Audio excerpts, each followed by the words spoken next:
სახელითა მამისათა და ძისათა და სულისა წმინდისათა ყოველადვეაც და მარადის და საბამიდან დაუსრულებლად ამინ.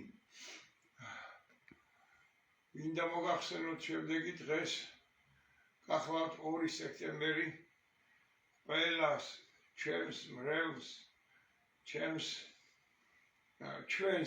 მთლიანად მთელ საქართველოს ყველა ეკლესიურად მოაზროვნე ადამიანს ყველა მართლმადიდებელს რუსეთსა, ამერიკასა, იაპონიასა, ფინეთსა, საფრანგეთსა თუ სადაც მცხოვრებთა ყოველი შვილი უფლისა სხვა კონფესიის წარმომადგენელიც დამილოცია.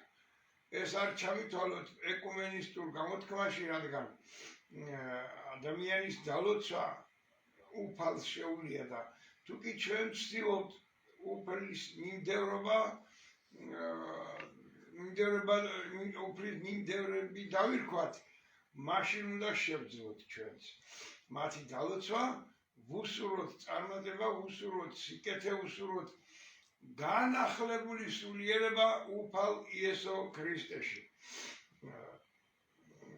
და დღეს გახლავთ ასევე მე-40 დღე შესრულდა ჩემი საუკეთესო და ჩვენი მრევლისა, ჩვენი მეგობრისა, ჩვენი შესანიშნავი კარგი ქართველისა, კარგი მეოჯახისა და სულიერი თუ ხორციელი შვილისა, მეუღლისა, მამისა, ბაბუისა და მეზობლისა თუ მეგობრისა თუ ასე შემდეგ.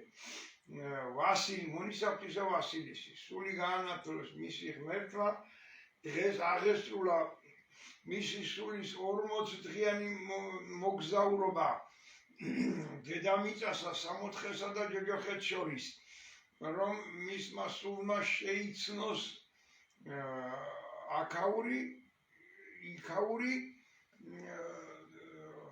ამაღლებულისა და დაცემულთა ყოფა-ცხოვრების პირობები. დღეს, მე-40 დღეს გადაწყდება, გადაწყდა უკვე დილით უფლის სამსჯავროზე, რამდენად დაიმსახურა მისმა სულმა ესა თუ ის ადგილი. აქ არ არის მხოლოდ ვასილზე საუბარი, ნებისმიერ მიცვალებულს ზუსტად ასე ემართება. მინდა ვუსურვო ვასილს უფლის მადლი და წყალობა. ვუსურვო მის სულს განიშნოს ადგილსა ნათლისას, ადგილსა მწვანილოვანსა, ადგილსა განსასვენებელსა, სადაც იგი არ არის არა ურო, არა სულთქო, არამედ სიხარული და ცხოვრება იგი დაუსრულებელი. სულმან მისმან კეთილთაშინა განიშნოს და ნათესაუმან მისმან დაიმკვიდროს ქვეყანა სულნი და სულნი მართალთანი შენ გაქებენ უფალო, სულნი და სულნი მართალთანი შენ გაკურთხებენ უფალო, სულნი და სულნი მართალთანი შენ გადიდებენ უფალო. ამინ. მასთან ერთად მინდა მოვიხსენო ყოველი ქართველი, ჩვენი ოჯახებიდან, მრევლიდან,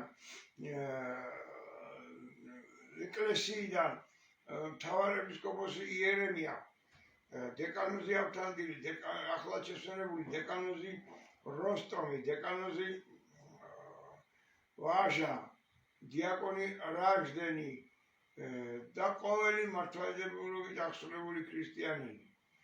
დალოცოს ღმერთმა, გაანათლოს მათი სული და დანატოვარს მათ, აი ვასილის მეუღლეს, შვილებს, შვილიშვილებს და ყველას აქ ჩამოთვლილთა შვილებს, მეუღლეს, შვილიშვილებს, მშობლებს, ისაც ყავს მშობლები, რა თქმა უნდა, ცოცხალი სული გაანათლოს მათი ღმერთმა და ისა დალოცოთ ესენი, გააძლიეროთ,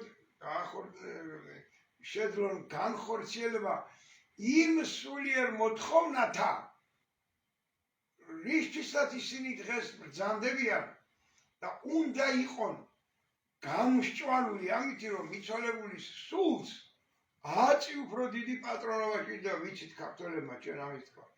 აწი უფრო დიდი მოვლა, სათუთი მოპყრობა სჭირდება, ვიდრე აქამდე ავადმყოფს თუ კარგად მყოფს მას.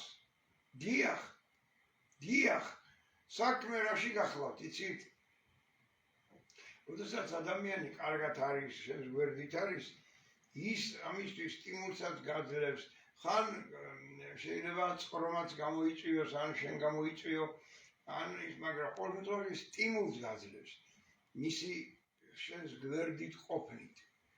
და მოგიწოდებს პირდაპირ, მაგრამ ეხლა მას მით უმეტეს აი ვასილი დღევანდელს 40 დღე შესრულდა და დღეიდან მას თავის შვილისათვის გარდაცვალების საათი რა თქმა უნდა წუთი და მას აღარაფერი შეუძლია შეცვალოს თავის შვილისათვის. შეცვლა შეუძლია მხოლოდ მის ოჯახს, შეგვიძლია ჩვენ რომ ვილოცოთ და ლოცვაში მოიხსენიოთ ყოველთვის. ლოცვით განვამტკიცოთ მისი ყოფიერება უფალთან. ლოცვით განვამტკიცოთ მისი ოჯახის ყოფნა უფალთან. მე უღლე მინდა დაულოცო მას, შვილები მინდა დაულოცო, შვილიშვილები, მეზობლები, მეგობრები, რომლებიც დარჩენ და მე დარწმუნებული ვარ, არასდროს ისინი ლოცვას არ დააშურებენ და არ დააკლებენ ყველა იმ ადამიანს, ვინც ახლად შესვენებულია. მათთან ერთად მინდა მოიხსენო ახლად შესვენებული ნოე, ახლად შესვენებული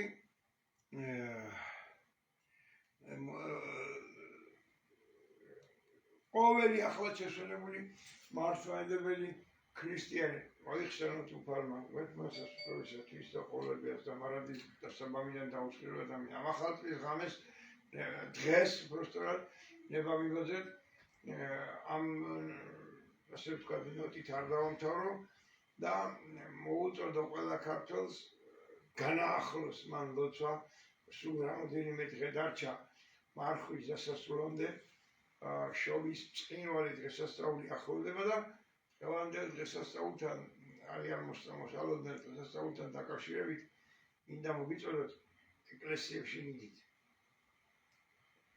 ვინც ჩვენს მეუფესთან დაბრძანდება, იქ მივიდეს აუცილებლად და მან განახორციელოს ლოცვა, რომელიც ერთნაირად მოუხდება მის საკუთარ სულს და მისგან დალოცვილ ადამიანს. რამდენიც რიცხვიც არ უნდა იყოს და სიმრავლე. ერთი ადამიანისთვის ძალუც ლოცვა ილოცოს. 100-ისთვის ძალუც მაინც ილოცოს. არ აქვს ამას მნიშვნელობა აზრი რაოდენობას. მინდა გითხრათ, ჩვენ საქართველოს დღეს ძალიან უჭირს. ძალიან დუხჭირ ყოფაშია. თუ ვინმეს გონია, რადგანაც ავირჩიეთ ახალი პრეზიდენტი, რომელსაც გულოცავ ნამდვილად და შეაძლებინოს უფალმა საქართველოს პრეზიდენტობა, რომელიც ძალიან რთულია, თვით ზვიად გამსახურდია, ძალიან გაუჭირდა. მოგეხსენებათ ეს ამბავი თქვენ ყველას, მას მით უმეტეს. არ გაჭირებია ედუარდ შევარდნაძეს, არ გაჭირებია მიხეილ სააკაშვილს. ანუ ჩამოთვლი იმ ადამიანებს, რომლებიც ღვთისგან გაგარეგანებული, ასე ვიტყვით იმერეთში, გარეგანი იყვნენ, განდგომილნი იყვნენ ყველანაირად. ვინ როდის მოინათლა და რა გააკეთა მაგალითად, არც ამას გაჭირებია. აქამდე რომ ქალბატონი ბრძანდებოდა, სახელმწიფოებაც არ მინდა, ახალ მოდის სალომეა, რომელსაც ცეკვა რა თქმა უნდა არ შეეძლო, მაგრამ სულიერად ცეკვა შეეძლო და იცეკვა თავისი ბატონების წინაშე და სთხოვა საქართველოს თავი. მაგრამ უფალო იესო ქრისტე, შენი მოვლენით, შენი დედამიწაზე სულიერი ყოფნით, დედამიწაზე სულიერი ყოფნით, ხოლო ხორციელად ძე ღვთისა ბრძანდები. დიახ, ძე ღმრთისა, ყველანი ვარ, თითქოს ვიტყვით ახლა ჩვენ რომ ყველანი ძე ღვთის ძე, რა თქმა უნდა ღვთის ძენი და ასული ვართ ადამიანები, მაგრამ ჩვენი წარმოშობა ადამიანურია. ჩვენ არა ვართ შობილნი, ჩვენ ვართ შექმნილნი. ამაშია საქმე. დიახ, შექმნილი იყო ადამი და ევა და იმ შექმნილიდან იწისაგან მოდელდა ვიშვით ჩვენ ვიქმნით ჩვენს უფლის წყაროს, სული წმინდის მადლით ჩასავით, ხოლო უფალი იესო ქრისტეს ამ ქვეყნად მოვლენა განსხვავებული იმით გახლავთ, რომ ის მამა ღმრთისაგან იშვა დედა ღვთისმშობლის მეშვეობით. დიახ, ადამიანად იშვა, მაგრამ ის იყო ღვთის ძე. განკაცდა, რატო ვამბობთ? ჩვენ მრწამს როცა ვკითხულობთ, განკაცდა, ესე იგი, კაცობრივი ადამიანური ბუნება მიიღო. თავი დაიმდაბლა, საოცრად დაიმდაბლა თავი, რომ ყოფილიყო ადამიანის მიმსგავსებული. დიახ, ადამიანთ მიმსგავსებული, რომ მას თავისი საღვთო ბუნებასთან გატოლებით ადამიანის გატოლება წარმოეჩინა აქ, თორემ თვითონ ღმერთი იყო. მას არ ჭირდებოდა გატოლება, მაგრამ ჩვენ დაგვანახა, ყველა ადამიანს დაგვანახა. ბედნიერი ის ხალხი, რომელიც ხილულად ხედავდა მას, თუმცა საუბედუროდ მხოლოდ 12-მა თითქოს იცნო და იმ 12-დანაც ერთმა უღალატა. ხომ? ჩვენ როგორც თავადუფალი გვასწავლის ნეტარ-არს, რომელს არა უხილავს და რწმენეს, ანუ არ უნახივარ მე ხილულად და წამს ჩემი. ჩვენ აპატიოს ყველა ადამიანმა, მე პირადად ჩემზე ვიტყვი, ძალიან შორს ვარ იმ ნეტარებისგან, რომ რადგან არ მიხილავს, ამიტომ ნეტარი ვიყო, რადგან წამს. რწმენა ერთია, მაგრამ ღმერთო შეგვიწყალე და მოგვეცი ძალა, ეს რწმენა ცოდნას არ დაემსგავსოს. უბრალოდ რომ ვიცით უფალი არსებობს და რწმენით არ აღწევს. არ გვჯერა მისი ღმერთად არსებობის. გაღმერთდა, ხშირად გამიგონია. ჩვენთანაც გამიგონია. არა, ეს უბრალოდ ადამიანი იყო და მერე გაღმერთდა. არავითარ შემთხვევაში არ იყო ის ადამიანი. ადამიანად იშვა, მიიღო ადამიანის სახე, განკაცნა. ანუ მან შეასრულა საღვთო განგებულება და დაიმდაბლა თავი, კი არა, დაიმცირა. როგორც ძალიან ბევრს უნდა სატანის მიმდევართ. სხვა ქვეყნის შვილს თუ ამ ქვეყნის შვილს მაგათ მნიშვნელობა არ აქვს. მან დაიმდაბლა თავი და მიიღო ქრისტეს სახელი, ადამიანის სახევა, დედა ღვთისმშობლისაგან. მაგრამ ღმერთი ამბობს კიდეც თავად ამბობს, რაც კიდევ ჩემი თქვა, როდესაც სახარებაში წაიკითხა, მე და მამა დასაბამიდან ვართ. გესმით? მე და მამა დასაბამიდან ვართ. აბა რაღაც ნიშნავს მაშინ სამების ხატი, თუ ეს სიმართლე არ არის.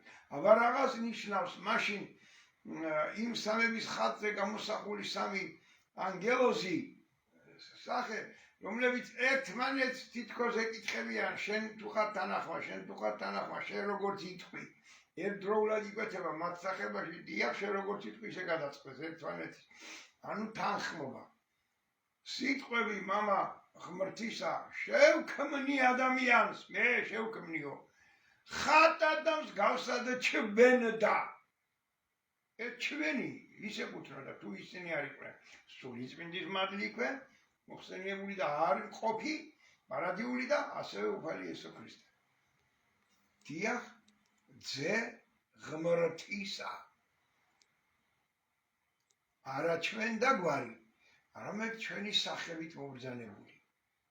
დიახ, და ჩვენთვის მაგალითის მომცემი, რომ ჩვენ ადამიანები, მე თქვენი მონამორჩილი მიტროპოლიტი მელქისედეკი პირველ რიგში ვიყო და მიველტოდე მიმსგავსებას უფალთან. რომ მამა ღვთისა სიტყვები ხატად, ანუ სახებით გვგავდე. კი არა მარტო, მსგავსად ვიყო მისა. იესო ქრისტეს. რადგან იესო ქრისტემ გითხრა, ვინც ჩემთან არ მოვა, ის მამას ვერ ნახავს. გინდათ მამის ნახვა, ჩემი სიტყვებით გამოვთქვა შემინდებს უფალი. მე ვარ გზა და მე ვარ კარი. ჩემი გზით წამოსული მივა უფალთან და მე ვეგავაღებ კარებს. რას ნიშნავს ეს? ეს ნიშნავს, რომ გამოთქმა, რომელსაც ხშირად გაიგონებდით, გზა ბევრია, ხოლო უფალი და გზა მრავალია და უფალი ერთია და მაინც გინდა იყოს დიახ, უფალი ერთია. დიახ, გზა მრავალია. ნებისმიერ ჭიშკრამდე, ნებისმიერ სახლამდე უამრავი გზა შეიძლება მოდიოდეს. უამრავი გზა. ჩვენს დედაქალაქში თბილისში დასავლეთიდან, აღმოსავლეთიდან, ჩრდილოეთიდან, სამხრეთიდან ყველანაირად შედის გზა ქალაქში. სამებაშიც გზა უამრავია, უკანა მხრიდან, წინა მხრიდან. ტაძარი ავიღოთ ნებისმიერ, მაგრამ კარები ერთია. შესასვლელი კარები. დიახ, აი იმ კარებში შესვლა, მხოლოდ იმ ტაძარში შესვლა, მხოლოდ იმ კარებით შეიძლება. არის ასე თუ არა? არის. დიახ.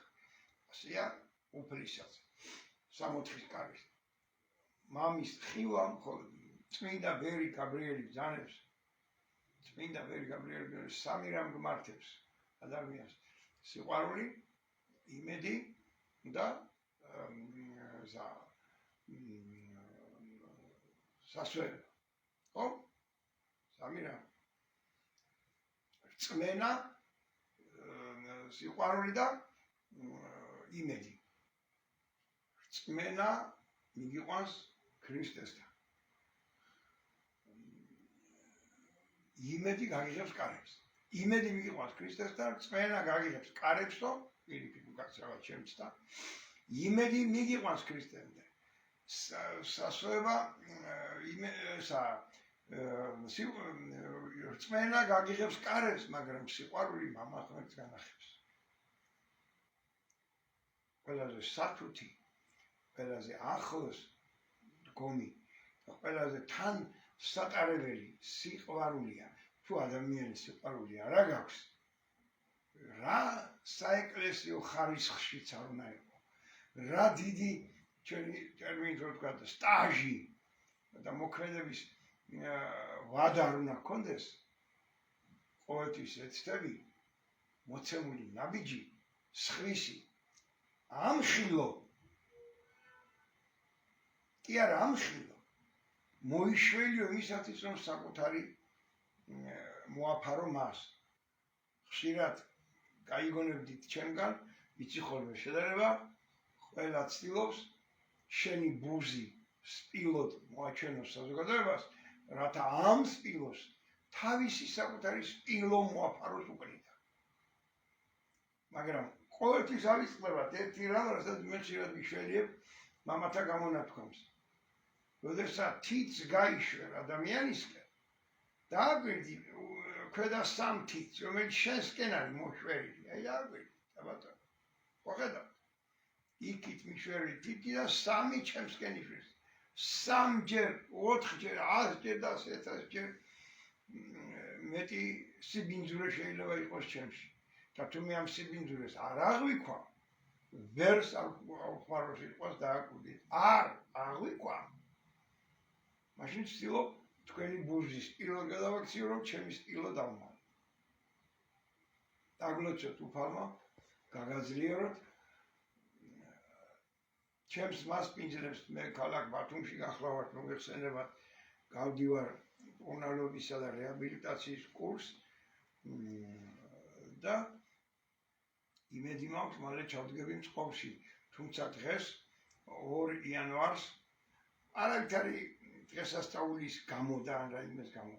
დღეს შესრულდა, კაკი მოგახსენებთ, 40 დღიანი მგზავრობა გასრულდა ჩემი საყვარელი მეგობრის, სულიერი შვილის, მაზიარებლის, მამისა ღვთისა ვასილის გარდაცვალებიდან მისი სული შევედრეთ წირვით უფალს და ამასთან ერთად დღეს მე წირვას ყოველთვის ვატარებ.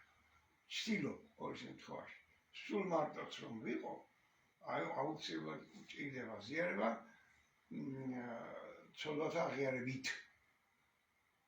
არა კოზის გამოვლება პირში მხოლოდ, არამედ ცოდვათა აღიარებით. ხმამაღლა აღიარებით. ერთი და მეორე აღსარებით. ძალიან სცდება, ვინც ვისაც გონია, რომ აღსარება საჭირო არ არის. ძალიან საჭირო. იცით რა იყო აღსარება? ძველად აღსარებაში რა იგულისხმებოდა? აი ადამიანს რომ კითხა და ევას მამა ღმერთმა, ევა სადა ხარ? რატო იმალები? ადამ სადა ხარ? რატო იმალები? გამოვიდა ადამი და მისგან ელოდა შემინდე უფალო დავეცი მე ცოდვილი აი ამ სიტყვებს ელოდა და რა მიიღო პასუხად აი ამ ქალმა შენ რომ გამიჩინე შემაცდინაო და მიტომ იმალები არ მოინანია ხო არ მოინანია მე ევას კითხა ევა შენ რატომ იმალები მე ინგველმა შემაცდინა ეგრე დასრიალებს და მაგი ბრალია ყველაფერი და მეცო აი ცხენია იმის მერე იყო რომ დედამიწაზე გამოგვაგზავნა ყველა იქნება გადარჩეთ და მე ვფიქრობ ვისაც ყურას ხენ გაიგოს ვისაც ყური აქვს იმული გაიგონოს მე ვფიქრობ რომ როდესაც ჩვენ ვიქცევით ჩვენი საქციელით აი ადამიანისა და ევასგან ამ გამონათქვამს უფრო გავს ვიდრე ახსარებას. მაშინ ასე იყო ახსარებას და თქვენი მეტი არაფერი. მაგრამ მე მოიმატა ცოდვა ადამიანის ამიტომ იმ ერთმა პირველ შობილმა ცოდვამ აი რა ქვია იმათ ცოდვას მე ადამიანისაზე პირველ შობილი ცოდვა. იმ ერთმა პირველ შობილმა ცოდვამ მერე სხვა ცოდები წარმოშვა იქ მათმა შვილებმა კაინმა აბელი მოაგვინა მერე წავიდა და დღეს მერე ისმაილისა და აგარის ამბავი ვიცით ძველი აღთქმიდან ლოჩის ამბავი ვიცით ძველი აღთქმიდან იოსებისა და იაკოვის ჭიდილის შესახებ ვიცით საშოში პირმშობის შესახებ რომელიც ბევრ ხალხებს მოსწონთ და თავ მომწონედ მოაქვს თავი რომ იმ ხალხთა შთამომავალი არიან რომელთაც დაჰყავდა ცოლად აბრაამს სარა და რომელთაც პირმშობისადმი ბრძოლა შეეძლო და მოხერხებულ ბრჭყალებში პიროვნებებად წარმოგვიჩნდებიან მაგრამ სიმართლე როგორ იპოვა მამამ ღმერთმა მოახდინა წარღვნა მაგრამ მერეც ისარტყელა დაუდო იმედად ხალხს რომ ამ ცისარტყელის დადება ნიშნავს რომ მე ასე აღარ მოგექცევით აწი ისევ მან დაიმდავლა თავი მამამ შვილთა წინაშე და აჩვენა შენდობისა მიტევებისა და სიყვარულის მაგალითი აჩვენა თუ არა და მე თანხმეთ ვისაც გული გერჩით დიახ აჩვენა მერე რა გავაკეთეთ ჩვენ ადამიანებმა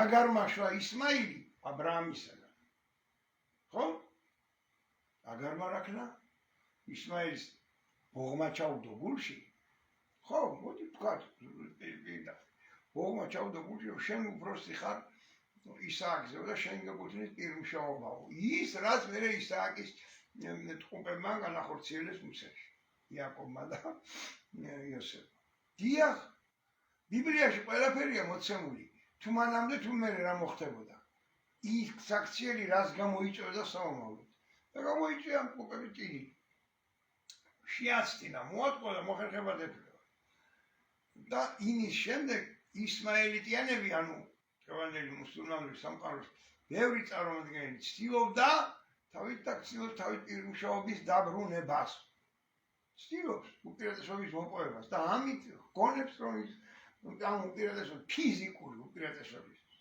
მოპოვებით ფიზიკური სიმრავლის წყალობით უპირატესობის მოპოვებით მოიპოვებს პირმშობას დაიბრუნებს მამის თავისი მამის აბრაამის წყალობას შეიძლება აბრაამის წყალობა დაიბრუნოს მაგრამ მოდი ვთქვათ ქართველნო იქნებ მელქისედეკის მე რადგან მელქისედეკი მქვია ამიტომ არ ვამბობ იქნებ პირველი მღვდლის პირველი მეფის იერუსალიმისა ხეთელი ანუ პროტოქართველის მელქისედეკის წყალობის დაბრუნება სჯობდეს რომელ მელქისედეკსაც ჩვენ ყოველთვის ვიხსენებ როდესაც მღვდლად უფრო მღვდლად დასმას ვაკეთებთ ადამიანისას შენ ხარ მღვდელ აგვიდი სიტყვის სიდიადეს შენ ხარ მღვდელ უკუნისამდე წესსა მას ზედა მელქისედეკისასა რუსიც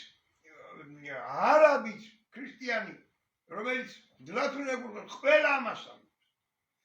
ებრაელიც, იაპონელიც, ფრანგიც და ყველა, უკრაინელიც, ჩვენი ძმები დავასახელეს უყველა.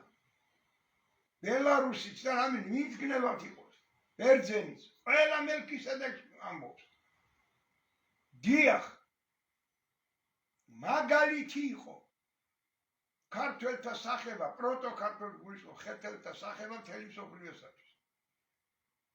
და ბევრი სატანის მიმდევარი ბოღმით იხჩობა იმისათვის, რომ ვერ შეძლეს მელქისედეკის ნაირი სიწმინდე შეენარჩუნებიათ.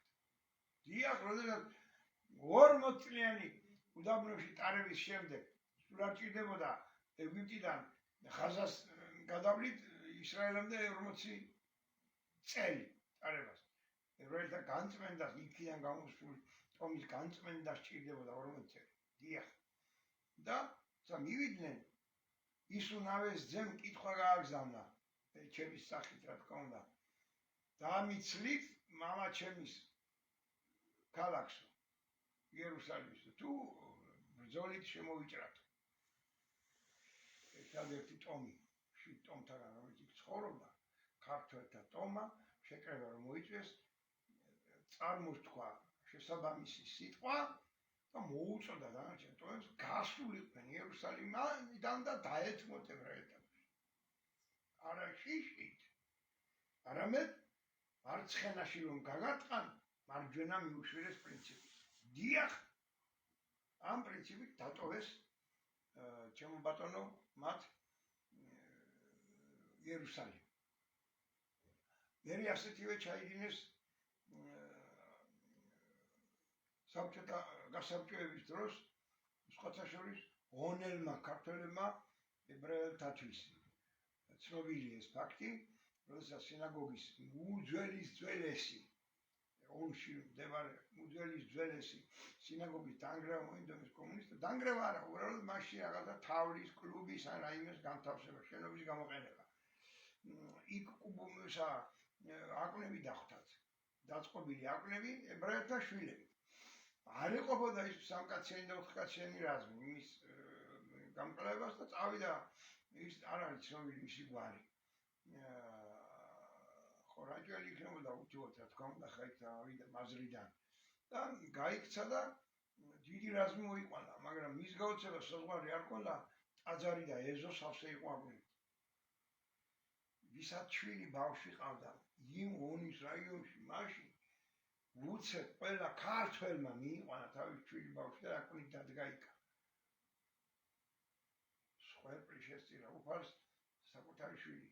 ის რაც აბრაამმა გააკეთა ისააკის სახით. არ დაჭირდა ეს სხვერპლი შეწირვა უფალს, იმიტომ რომ ჩაეთვალა ეს მას კეთილ საქციელში. ახლა გამახსენდა წერან აბრაამისა და სარას ერთობაზე ვთქი და რატო დაჭირდა უფალს მამა ღმერთს? ეთქვა აბრაამისათვის, რომ შენი შვილი შემოწირე ღმერთად, რამდენად კეთილმორწმუნე იყო ის აინტერესებს და დიახ, და კიდევ ერთი ამ სიმწვით შეძენილი 80 წლის ასაკში, სარას 80 წლის ასაკში შეძენილი შვილს გაიმეტებდა ღვთისათვის თუ არ გაიმეტებდა. მისი მიყვანა მსხვერპლად უკვე ღვთისათვის გამეტება იყო. არ იყო საუცილებელი მისგან სისხლის დადინება და ეს მოხდა. გაგლოცოთ ღმერთმა, გაგახაროთ, გაგაცლიოთ, მრავალი შობა ახალი წლები გაგჩენებოდეთ, მიგეღოთ მადლი უფლისა ღვთისა და მაცხოვრისა ჩვენისა იესო ქრისტესი, თქვენ ყოველთა თანა. ამინ.